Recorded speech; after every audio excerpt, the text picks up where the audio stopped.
Most women are taught to be agreeable, soft, sweet, and accommodating. But some women are a mirror, not of his fantasies, but of his wounds. She does not arrive to heal him.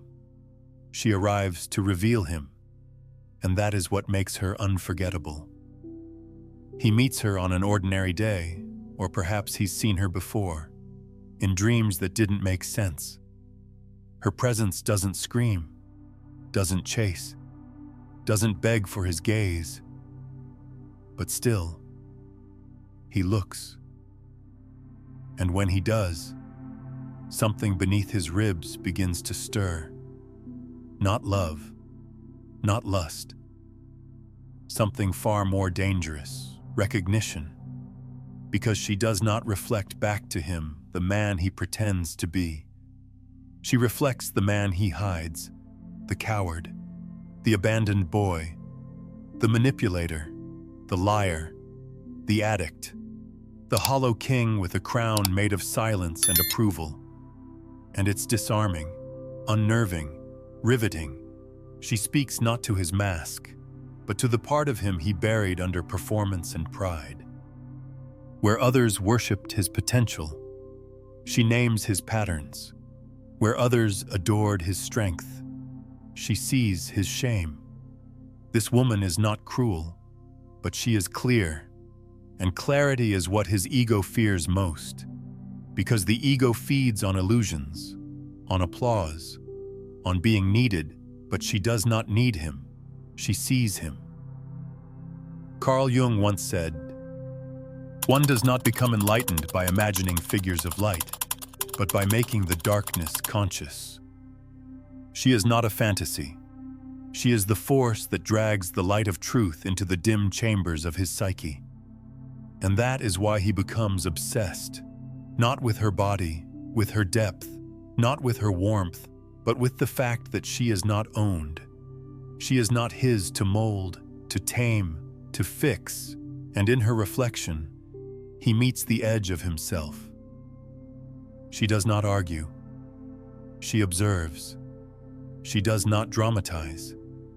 She withdraws, and in the silence, he hears every unresolved echo of his boyhood, every woman he used, every word he weaponized, every moment he craved power over intimacy, now returned, now reversed, now standing before him in human form, elegant, silent, unreachable.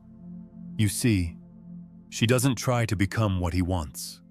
She is what he fears, a woman who won't contort to be desired. And that fear breeds obsession, because the ego cannot love, it can only possess. And when possession fails, obsession begins. This is not romance. It is confrontation. The feminine becomes his battlefield, not because she wages war, but because she refuses to fight. She is soft where he is sharp, patient where he is impulsive, and that contrast breaks something open in him, something he spent years hiding with ambition, sex, and noise. You may think this woman is cold, but she is not cold.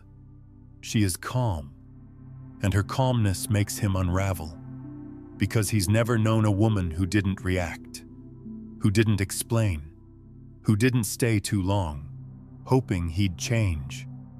This one does not beg. She bows out. She knows her role in his life is not to be chosen, but to be remembered. She is the archetype of truth, the mirror that does not flatter, but awakens. And when a woman awakens a man to his shadow, she becomes his reckoning, not because she punished him, but because she refused to be his escape. She doesn't have to scream. She doesn't have to demand closure or write long letters explaining her silence, because her absence becomes the loudest sound he has ever heard. There is no grand exit, no performance, no retaliation, only the simple, devastating truth. She stops trying, and in that moment, he realizes He has lost something he never truly held. The woman who mirrors his shadow is not bitter. She is wise, and that wisdom protects her from the exhausting cycle of trying to fix a man who is still married to his wounds. She knows her worth is not proved by her patience. It is preserved by her boundaries. In Jungian psychology, the shadow is the part of ourselves we do not want to see. It is repressed shame, unhealed trauma, and primitive impulses wrapped in denial. And when a woman carries enough depth, enough stillness, enough clarity, she becomes a portal into that darkness, not because she tries to expose it, but because she doesn't join him in pretending it's not there. He can feel it the moment she looks at him. Her eyes don't seek his stories. They seek his essence. And when he tries to hide, as he always has, behind charm, status, seduction, she simply steps back, uninterested in the circus, unwilling to perform. To a man who is still ruled by his unintegrated self, this is unbearable, and yet utterly magnetic. Because the ego craves control, but the soul craves truth, and she carries truth in her bones. Not the kind that's shouted, but the kind that is embodied. You may wonder why she doesn't just soften, accommodate, make herself smaller to keep the connection alive. But this woman has done the work. She has sat with her own darkness. She has kissed her own pain. She has walked herself home from every place she once abandoned her own voice just to be loved. And now, love without truth is no longer seductive. It's insulting. So she leaves. Not because she stopped caring, but because she started caring more. About her peace, about her integrity, about not becoming a reflection of his shadow. Because that's the risk. To reflect his shadow without boundaries is to absorb it. And she has seen too many women drown in the name of empathy. He doesn't understand it at first. He'll call her cold, detached, selfish. He'll invent stories about why she walked away, just to avoid the one truth that burns. She saw him entirely and left anyway. Marcus Aurelius once wrote, "The best revenge is not to be like your enemy." And she understands that fully. She does not return cruelty for cruelty. She does not shrink to make him feel large. She simply walks, and that act alone becomes the trigger for his transformation, or his lifelong regret. Because the woman who mirrors his shadow is not just a memory, she becomes a symbol of the path not taken, the self not faced, the love not earned. You can't forget someone who exposed your illusion. You can't replace someone who introduced you to yourself. And so he'll try to replace her, to forget her, to dull the ache with noise and new names. But none of it will work, because she wasn't just a woman, she was a threshold. The line between his old self and who he could have become. The space between fantasy and truth. The fire that asked him to burn, not just for pleasure, but for purification. And he wasn't ready. Most men aren't. But some men return, not with flowers, not with apologies crafted to lure her back into the loop of longing. They return with silence in their eyes. A silence that speaks of dissent, the dark night of the soul that only a woman like her could trigger. Carl Jung called it individuation, the lifelong journey of becoming whole. It cannot begin in comfort. It begins in confrontation. And she was the mirror that cracked the shell, not through cruelty, but through unwavering presence, through the refusal to dance with a man's false self. If he chooses the path, he must descend into his own ruins. He must sit with the parts of himself that once recoiled at her honesty. He must mourn the man he performed and make peace with the man he truly is. Not the one who dominates, but the one who dares to feel. Not the one who controls, but the one who listens. This work cannot be done for her. It must be done because of her. The echo of her boundaries, the memory of her gaze, the haunting purity of a woman who would rather lose him than betray herself. And it is in that solitude, not in books, not in new lovers, not in distractions, that a man might finally begin to see, not just her, but himself. The obsession fades, the hunger shifts. What once was a craving to possess becomes a longing to understand. Not her, the self she awakened in him, the self that cannot be seduced, only integrated. And yet, by the time he returns, she has changed. The feminine, when true to herself, does not wait in stillness for the masculine to catch up. She blooms, not in rebellion, but in rhythm, with the moon, with the wind, with her own unspoken wisdom. He may knock on the same door, but it no longer leads to the same woman.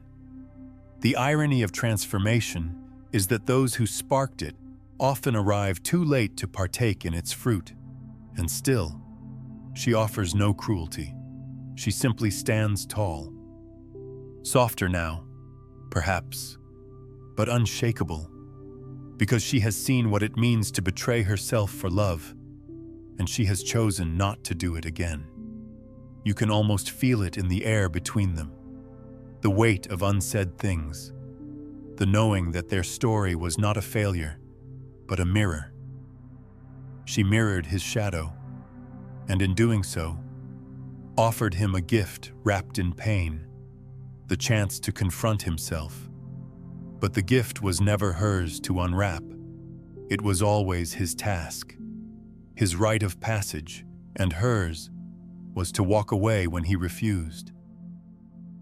This is the story no one tells you about powerful women, that their power does not lie in domination, or seduction, or control. It lies in their discernment, their holy unwillingness to abandon themselves, their sacred silence that echoes louder than pleading ever could. And for the men who still live in illusion, she will be misunderstood, labeled difficult, too much, too distant. But the man who sees, he will fall to his knees, not to beg, but to thank her. Thank her for being the storm that ended his slumber. Thank her for being the reflection that didn't lie. Thank her for being the only one who dared to love him without flattery. And by then, he will know. She was never his to keep. She was the mirror. And mirrors are not owned. They are faced. To face a mirror like her is to lose the illusion of control. It is to bleed ego into the earth and be reborn in the soil of raw truth. It is not the love story he thought he wanted, but it is the initiation his soul secretly prayed for. For in every man lives the myth of conquest, the drive to claim, to win, to dominate the unknown. But the feminine archetype that mirrors the shadow cannot be conquered.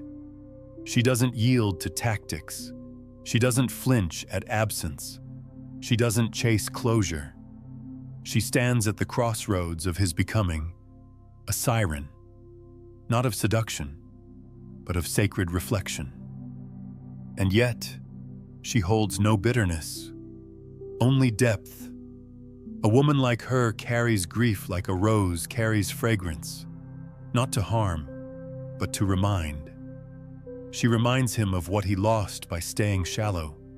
She reminds him of what he feared in being seen.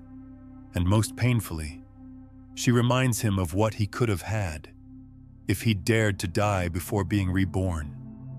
To love her, truly, is to go through death. Death of the games, death of manipulation, death of that boyhood wound that begged for mothering and mistook devotion for healing. She is not a mother. She is not a fantasy. She is not a fix. She is the mirror, and the mirror does not lie. It waits, silently, until you are ready to meet yourself. He may look back on her years from now, in the arms of a woman who never dared to name his shadows. In the quiet between their conversations, he'll remember the sound of her silence and how it revealed more than words ever could. He'll remember the ache, not of heartbreak, but of being unready. You see, obsession is often grief in disguise. Grief for a part of him he was not brave enough to become. Grief for a connection that required truth over validation. Grief for the mirror he smashed when he couldn't bear what it reflected. And she won't wait for his realization. She won't hold space for the day he awakens, because she walks with the ancient wisdom of the feminine. That timing is sacred, and self-betrayal is not love, Carl Jung said. Until you make the unconscious conscious, it will direct your life and you will call it fate. She chose not to be part of that fate. She chose herself, and now she walks with grace through the world, not untouched, but sovereign, not unscarred, but whole. She no longer tries to be understood by those committed to misunderstanding. She no longer waters connections that ask her to shrink. She no longer confuses chemistry with alignment, longing with love, or attention with value, because she has learned the most sacred kind of love is the one that does not cost you your soul. So she pours her energy not into fixing broken men, but into building a life so full of peace, passion, and purpose that the memory of her becomes not just a wound, but a lesson. A living reminder that real feminine power is not performance. It is presence, not seduction, but self-possession. And in that, she becomes eternal, not in his arms, but in his evolution. And still, the world will wonder about women like her, the ones who leave without slamming doors, who vanish not in rage, but in reverence, who never beg to be chosen, but instead rise in silence, like the moon, glowing softly, illuminating everything they walk away from. These women are not rebels. They are not cold-hearted. They are initiated. They have touched the bottom of their own emotional oceans and returned with pearls of self-trust. They have learned the difference between pain that transforms and pain that only delays the inevitable. They no longer call suffering loyalty. They no longer carry men who refuse to walk. She may still ache for him in the quiet hours, not because she needs him, but because she once saw who he could become, and that vision is hard to forget. But her longing is clean now. It does not beg. It bows. There is a kind of mourning only women of depth understand, the mourning of a potential that went unlived, the mourning of a love that could have burned holy, but was extinguished by fear. She accepts that. She holds it close, then lets it go. Because when you are no longer ruled by fear of being alone, you do not confuse crumbs with a feast. You do not water gardens where nothing grows. You do not hand over your light to men who only know how to chase shadows. This woman, the one who mirrored his shadow, has become her own sanctuary. She does not live in reaction. She moves by alignment. She knows that peace is more seductive than any apology. That dignity is more radiant than any validation. She doesn't seduce with her body. She seduces with her absence, because it speaks of something rare, a woman who did the work and who refuses to shrink now that she's arrived. In her world, stillness is not passive. It is power. It is the quiet roar of someone who has returned to herself after decades of running from her own reflection. Jung would say she has met her shadow and made it an ally, and that is why she no longer tolerates lovers who fear the mirror. She knows the cost of staying small, of trying to be digestible, of twisting herself into a shape that fits inside someone else's blindness. No more. And for him, if he awakens, truly, he may not find her again. Because this was never about reunion. It was about realization. What remains is not her presence, but the mirror she once held, and the man staring back, no longer able to unsee the truth of who he really is. He will walk with her memory in his chest, not as a scar, but as a symbol. She was the death of his illusion, the storm that ended the long drought, the silence that finally made him listen, and in time, he may thank her, not with words, but with becoming. By stepping into the man she saw buried beneath his ego, by walking the path she once invited him toward, not to win her back, but to meet himself. Because the woman who mirrors a man's shadow was never there to love who he pretended to be. She came to call forth who he could be, and that is the most sacred kind of love there is. She was the sacred interruption, the pause in the pattern, the soft yet devastating refusal to keep dancing with dysfunction. And in doing so, she became something rare in his life, a woman he did not consume, a woman he did not win, a woman he could not forget.